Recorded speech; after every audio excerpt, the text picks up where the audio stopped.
Hello दोस्तों, नमस्कार। आज मैं बृहस्पतिवार व्रत कथा सुनाने जा रहा हूँ। ध्यान से सुने। भारतवर्ष में एक प्रतापी और दानी राजा राज्य करता था। वह नित्य गरीबों और ब्राह्मणों की सहायता करता था। यह बात उसकी रानी को अच्छी नहीं लगती थी। वह न ही गरीबों को दान देती, न ही भगवान का पूजन करती थी और राजा को भी दान देने से मना किया करती थी। एक दिन राजा शिकार खेलने वन को गए हुए थे तो रानी महल में अकेली थी। उसी समय बृहस्पति देव साधु के भेष में राजा के महल में भिक्षा के लिए गए और भिक्षा मांगी। रानी ने भिक्षा देने से इनकार किया और कहा, हे साधु महाराज, मैं तो दान पुण्य से तंग आ गई हूँ। मेरा पति सारा धन लुटाते रहते हैं। मेरी इच्छा है कि हमारा धन नष्ट हो जाए, फिर न रहेगा बांस, न बजेगी बांसुरी। साधु ने कहा, देवी, तुम तो बड़ी विचित्र हो। धन संतान तो सभी चाहते हैं, पुत्र और लक्ष्मी तो पापी के घर भी होने चाहिए। यदि तुम्हारे पास अधिक धन है तो भूखों को भोजन दो, प्यासों के लिए प्याऊ बनवाओ, मुसाफिरों के लिए धर्मशालाएं खुलवाओ। जो निर्धन अपनी कुंवारी कन्याओं का विवाह नहीं कर सकते, उनका विवाह करा दो। ऐसे और कई काम हैं जिनके करने से तुम्हारा यश लोक परलोक में फैलेगा। परंतु रानी पर उपदेश का कोई प्रभाव न पड़ा। वह बोली, महाराज, आप मुझे कुछ न समझाएं। मैं ऐसा धन नहीं चाहती जो हर जगह बांटती फिरूं। साधु ने उत्तर दिया, यदि तुम्हारी ऐसी इच्छा है तो तथास्तु।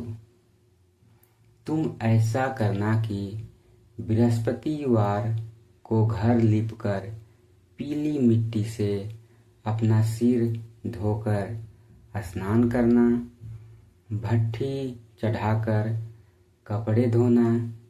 ऐसा करने से आपका सारा धन नष्ट हो जाएगा। इतना कहकर वह साधु महाराज वहां से आलोप हो गए। साधु के अनुसार कई बातों को पूरा करते हुए रानी को केवल 3 बृहस्पतिवार ही बीते थे कि उसकी समस्त धन संपत्ति नष्ट हो गई। भोजन के लिए राजा का परिवार तरसने लगा। तब एक दिन राजा ने रानी से बोला कि हे रानी, तुम यहीं रहो, मैं दूसरे देश को जाता हूँ, क्योंकि यहाँ पर सभी लोग मुझे जानते हैं। इसीलिए मैं कोई छोटा कार्य नहीं कर सकता। ऐसा कहकर राजा परदेश चला गया। वहाँ वह जंगल से लकड़ी काट कर लाता और शहर में बेचता। इस तरह वह अपना जीवन व्यतीत करने लगा। इधर राजा के प्रदेश जाते ही रानी और दासी दुखी रहने लगी। एक बार जब रानी और दासी को 7 दिन तक बिना भोजन के रहना पड़ा, तो रानी ने अपनी दासी से कहा, हे दासी, पास ही के नगर में मेरी बहन रहती है, वह बड़ी धनवान है। तू उसके पास जा और कुछ ले आ, ताकि थोड़ी बहुत गुजर बसर हो जाए। दासी रानी की बहन के पास गई। उस दिन गुरुवार था और रानी की बहन उस समय बृहस्पतिवार व्रत की कथा सुन रही थी। दासी ने रानी की बहन को अपनी रानी का संदेश दिया, लेकिन रानी की बड़ी बहन ने कोई उत्तर नहीं दिया। जब दासी को रानी की बहन से कोई उत्तर नहीं मिला, तो वह बहुत दुखी हुई और उसे क्रोध भी आया। दासी ने वापस जाकर रानी को सारी बात बता दी। सुनकर रानी ने अपने भाग्य को कोसा। उधर रानी की बहन ने सोचा कि मेरी बहन की दासी आई थी, परंतु मैंने उससे नहीं बोली, इससे वह बहुत दुखी हुई होगी। कथा सुनकर और पूजन समाप्त करके वह अपनी बहन के घर आई और कहने लगी, हे बहन, मैं बृहस्पतिवार का व्रत कर रही थी। तुम्हारी दासी मेरे घर आई थी, परंतु जब तक कथा होती है तब तक न तो उठते हैं और न ही बोलते हैं, इसीलिए मैं नहीं बोली। कहो दासी क्यों गई थी? रानी बोली, बहन, तुमसे क्या छिपाऊं? हमारे घर में खाने तक को अनाज नहीं था। ऐसा कहते कहते रानी की आंखें भर आई। उसने दासी समेत पिछले 7 दिनों से भूखे रहने तक की बात अपनी बहन को विस्तार पूर्वक सुना दी।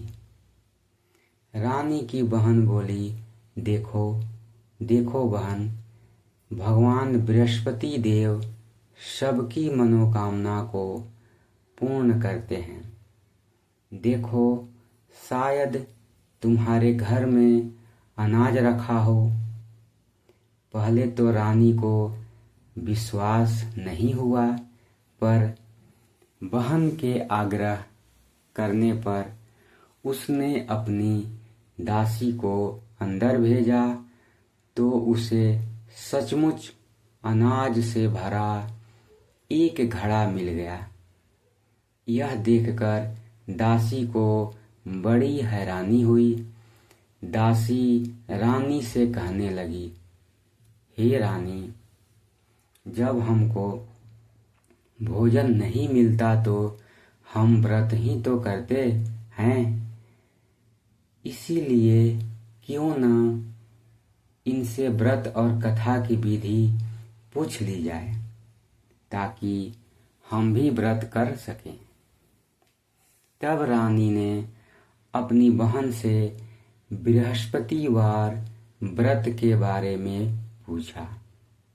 उसकी बहन ने बताया, बृहस्पतिवार के व्रत में चने की दाल और मुनक्का से विष्णु भगवान का केले की जड़ में पूजन करें तथा दीपक जलाएं, व्रत कथा सुनें और पीला भोजन ही करें। इससे बृहस्पति देव प्रसन्न होते हैं।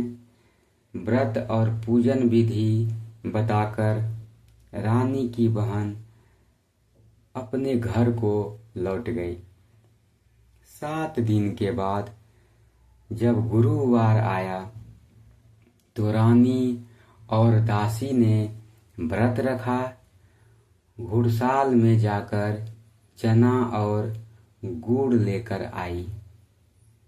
फिर उससे केले की जड़ तथा विष्णु भगवान का पूजन किया। अब पीला भोजन कहाँ से आए, इस बात को लेकर दोनों बहुत दुखी थे। क्योंकि उन्होंने व्रत रखा था, इसीलिए बृहस्पति देव उनसे प्रसन्न थे। इसीलिए वे एक साधारण व्यक्ति का रूप धारण कर 2 थालों में सुंदर पीला भोजन दासी को दे गए। भोजन पाकर दासी प्रसन्न हुई और फिर रानी के साथ मिलकर भोजन ग्रहण किया। उसके बाद वे सभी गुरुवार को व्रत और पूजन करने लगी।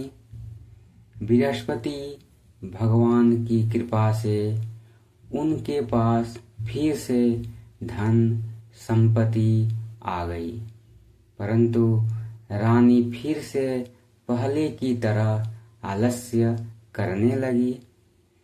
तब दासी बोली, देखो रानी, तुम पहले भी इस प्रकार आलस्य करती थी।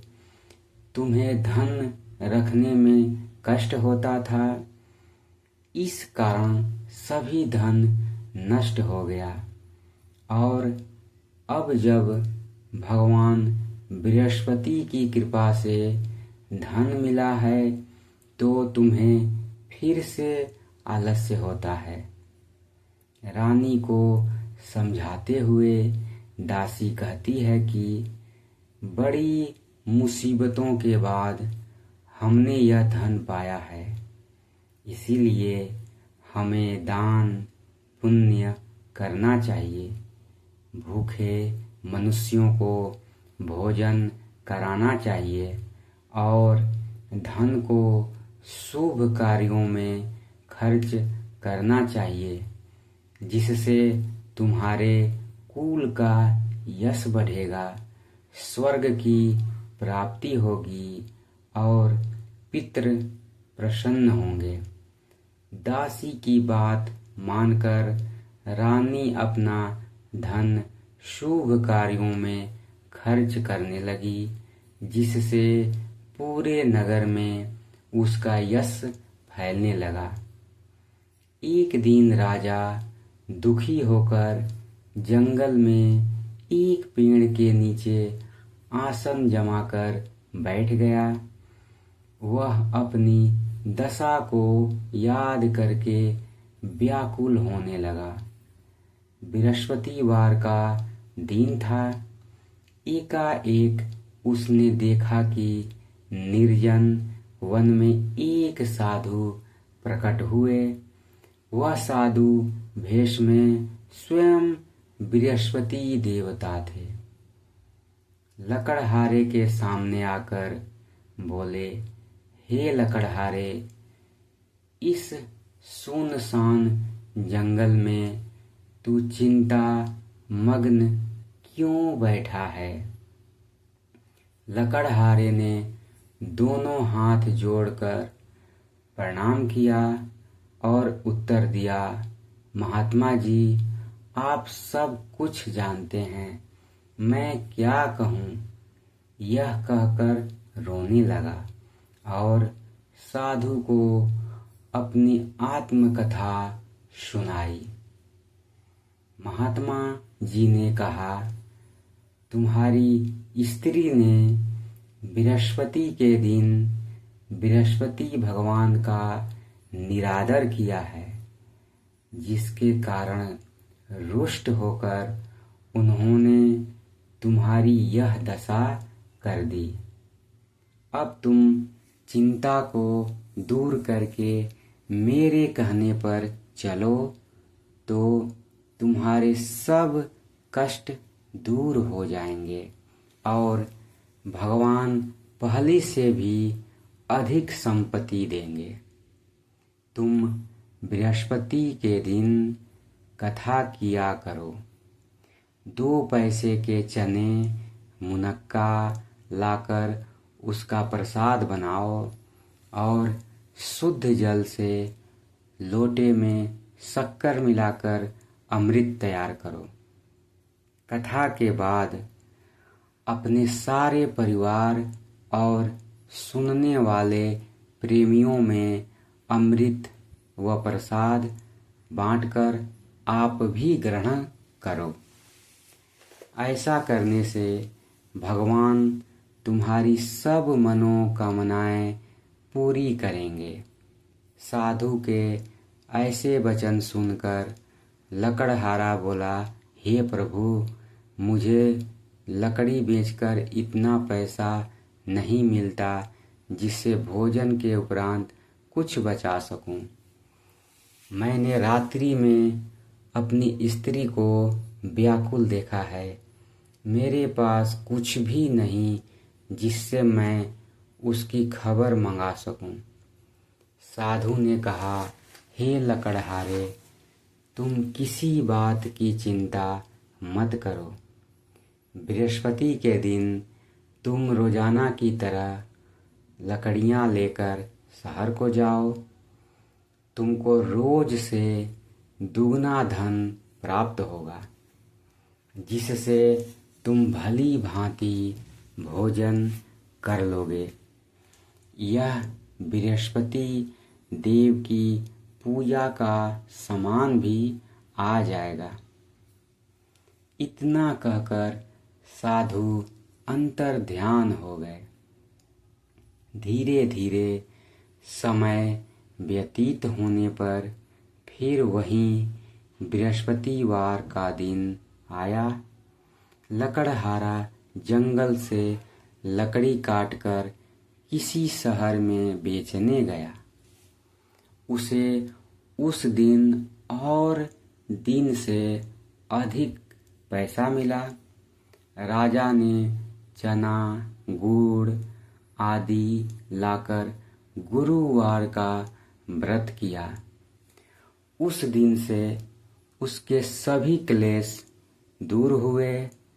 परंतु जब दोबारा गुरुवार का दिन आया तो बृहस्पतिवार का व्रत करना भूल गया। इस कारण बृहस्पति भगवान नाराज हो गए। उस दिन उस नगर के राजा ने विशाल यज्ञ का आयोजन किया तथा शहर में यह घोषणा करा दी कि कोई भी मनुष्य अपने घर में भोजन न बनावे, न आग जलावे। समस्त जनता मेरे यहाँ भोजन करने आवे। इस आज्ञा को जो न मानेगा उसे फांसी की सजा दी जाएगी। इस तरह की घोषणा संपूर्ण नगर में करवा दी गई। राजा की आज्ञा अनुसार शहर के सभी लोग भोजन करने गए, लेकिन लकड़हारा कुछ देर से पहुंचा।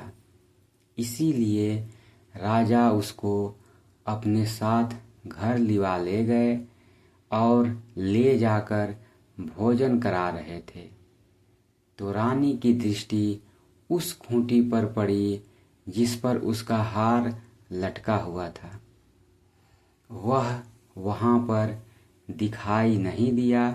रानी ने निश्चय किया कि मेरा हार इस मनुष्य ने चुरा लिया है। उसी समय सिपाहियों को बुलाकर उसको कारागार में डलवा दिया। जब लकड़हारा कारागार में पकड़ा गया और बहुत दुखी होकर विचार करने लगा कि न जाने कौन से पूर्व जन्म के कर्म से मुझे यह दुख प्राप्त हुआ है। और उसी साधु को याद करने लगा जो कि जंगल में मिला था। उसी समय तत्काल बृहस्पति देव साधु के रूप में प्रकट हुए और उसकी दशा को देखकर कहने लगे, अरे मूर्ख, तूने बृहस्पति देव की कथा नहीं करी, इस कारण तुझे दुख प्राप्त हुआ है। अब चिंता मत कर। बृहस्पतिवार के दिन कारागार के दरवाजे पर 4 पैसे पड़े मिलेंगे। उनसे तू बृहस्पति देव की पूजा करना, तेरे सभी कष्ट दूर हो जाएंगे। बृहस्पति के दिन उसे 4 पैसे मिले। लकड़हारे ने कथा कही। उसी रात्रि को बृहस्पति देव ने उस नगर के राजा को स्वप्न में कहा, हे राजा, तुमने जिस आदमी को कारागार में बंद कर दिया है वह निर्दोष है, वह राजा है, उसे छोड़ देना। रानी का हार उसी खूंटी पर लटका है। अगर तू ऐसा नहीं करेगा तो मैं तेरे राज्य को नष्ट कर दूंगा। इस तरह रात्रि के स्वप्न को देखकर राजा प्रातःकाल उठा और खूंटी पर हार देखकर लकड़हारे को बुलाकर क्षमा मांगी तथा लकड़हारे को योग्य सुंदर वस्त्र आभूषण देकर विदा कर दिया। बृहस्पति देव की आज्ञानुसार लकड़हारा अपने नगर को चल दिया। राजा जब अपने नगर के निकट पहुंचा तो उसे बड़ा आश्चर्य हुआ।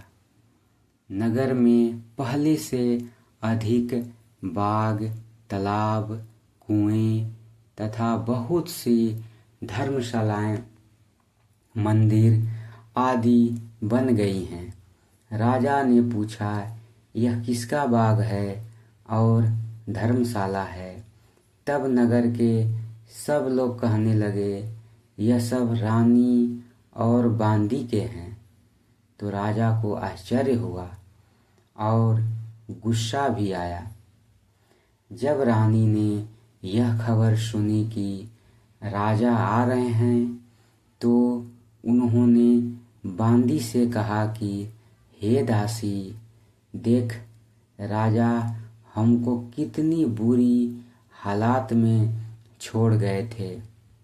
हमारी ऐसी हालत देखकर वह लौट न जाएं, इसीलिए तू दरवाजे पर खड़ी हो जा। आज्ञानुसार दासी दरवाजे पर खड़ी हो गई। राजा आए तो उन्हें अपने साथ लिवा लाई। तब राजा ने क्रोध करके अपनी रानी से पूछा कि यह धन तुम्हें कैसे प्राप्त हुआ है? तब उन्होंने कहा, हमें यह सब धन बृहस्पति देव के इस व्रत के प्रभाव से प्राप्त हुआ है। राजा ने निश्चय किया कि 7 रोज बाद तो सभी बृहस्पति देव का पूजन करते हैं, परंतु मैं प्रतिदिन दिन में 3 बार कहानी तथा रोज व्रत किया करूँगा। अब हर समय राजा के दुपट्टे में चने की दाल बंधी रहती तथा दिन में 3 बार कहानी कहता। एक रोज राजा ने विचार किया कि चलो अपनी बहन के यहाँ हो आवें। इस तरह निश्चय कर राजा घोड़े पर सवार हो अपनी बहन के यहाँ को चलने लगा। मार्ग में उसने देखा कि कुछ आदमी एक मुर्दे को लिए जा रहे हैं। उन्होंने रोक कर राजा कहने लगा, अरे भाइयों, मेरी बृहस्पति देव की कथा सुन लो। वे बोले, लो, हमारा तो आदमी मर गया है, इसको अपनी कथा की पड़ी है। परंतु कुछ आदमी बोले, अच्छा कहो, हम तुम्हारी कथा भी सुनेंगे। राजा ने दाल निकाली और सब कथा आधी हुई थी कि मुर्दा हिलने लग गया, और जब कथा समाप्त हो गई तो राम राम करके मनुष्य उठकर खड़ा हो गया। आगे मार्ग में उसे एक किसान खेत में हल चलाता मिला। राजा ने उसे देख और उससे बोले, अरे भैया, तुम मेरी बृहस्पतिवार की कथा सुन लो। किसान बोला, जब तक मैं तेरी कथा सुनूंगा तब तक 4 हरैया जोत लूंगा। जा अपनी कथा किसी और को सुनाना। इस तरह राजा आगे चलने लगा। राजा के हटते ही बैल पछाड़ खाकर गिर गए तथा किसान के पेट में बड़ी जोर का दर्द होने लगा। उस समय उसकी माँ रोटी लेकर आई। उसने जब यह देखा तो अपने पुत्र से सब हाल पूछा और बेटे ने सभी हाल कह दिया तो बुढ़िया दौड़ी दौड़ी उस घुड़सवार के पास गई और उससे बोली कि मैं तेरी कथा सुनूंगी, तू अपनी कथा मेरे खेत पर चलकर ही कहना। राजा ने बुढ़िया के खेत पर जाकर कथा कही, जिसके सुनते ही वह बैल उठ खड़ा हुए तथा किसान के पेट का दर्द भी बंद हो गया। राजा अपनी बहन के घर पहुंचा। बहन ने भाई की खूब मेहमानी की। दूसरे रोज प्रातःकाल राजा जगा तो वह देखने लगा कि सब लोग भोजन कर रहे हैं। राजा ने अपनी बहन से कहा, ऐसा कोई मनुष्य है जिसने भोजन नहीं किया हो? मेरी बृहस्पतिवार की कथा सुन लें। बहन बोली, हे भैया, यह देश ऐसा ही है कि पहले यहाँ लोग भोजन करते हैं, बाद में अन्य काम करते हैं। अगर कोई पड़ोस में हो तो देखाऊं। वह ऐसा कहकर देखने चली गई, परंतु उसे कोई ऐसा व्यक्ति नहीं मिला जिसने भोजन न किया हो। अतः वह एक कुम्हार के घर गई, जिसका लड़का बीमार था। उसे मालूम हुआ कि उनके यहाँ 3 रोज से किसी ने भोजन नहीं किया है।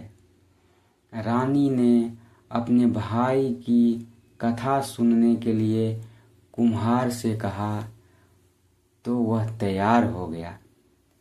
राजा ने जाकर बृहस्पतिवार की कथा कही, जिसको सुनकर उसका लड़का ठीक हो गया। अब तो राजा की प्रशंसा होने लगी। एक रोज राजा ने अपनी बहन से कहा कि हे बहन, हम अपने घर को जाएंगे, तुम भी तैयार हो जाओ। राजा की बहन ने अपनी सास से कहा। सास ने कहा, हाँ चली जा। परंतु अपने लड़कों को मत ले जाना, क्योंकि तेरे भाई के कोई औलाद नहीं है। बहन ने अपने भैया से कहा, हे भैया, मैं तो चलूंगी, पर कोई बालक नहीं जाएगा। राजा बोला, जब कोई बालक नहीं चलेगा तब तुम ही क्या करोगी? बड़े दुखी मन से राजा अपने नगर को लौट आया। राजा ने अपनी रानी से कहा, हम निर्वंशी हैं, हमारा मुंह देखने का धर्म नहीं है और कुछ भोजन आदि नहीं किया। रानी बोली, हे प्रभु, बृहस्पति देव ने हमें सब कुछ दिया है, वह हमें औलाद अवश्य देंगे। उसी रात को बृहस्पति देव ने राजा से स्वप्न में कहा, हे राजा, उठ, सभी सोच त्याग दे, तेरी रानी गर्भ से है। राजा की यह बात सुनकर बड़ी खुशी हुई। 9वें महीने में उसके गर्भ से एक सुंदर पुत्र पैदा हुआ। तब राजा बोला, हे रानी, स्त्री बिना भोजन के रह सकती है, पर बिना कहे नहीं रह सकती। जब मेरी बहन आवे तुम उससे कुछ कहना मत। रानी ने सुनकर हाँ कर दिया। जब राजा की बहन ने यह शुभ समाचार सुना तो वह बहुत खुश हुई तथा बधाई लेकर अपने भाई के यहाँ आई। तभी रानी ने कहा, घोड़ा चढ़कर तो नहीं आई, गधा चढ़ी आई। राजा की बहन बोली, भाभी, मैं इस प्रकार न कहती तो तुम्हें औलाद कैसे मिलती? बृहस्पति देव ऐसे ही हैं, जैसी जिसके मन में कामनाएं हैं सभी को पूर्ण करते हैं। जो सद्भावना पूर्वक बृहस्पतिवार का व्रत करता है एवं कथा पढ़ता है अथवा सुनता है, दूसरों को सुनाता है, बृहस्पति देव उसकी सभी मनोकामनाएं पूर्ण करते हैं। धन्यवाद दोस्तों।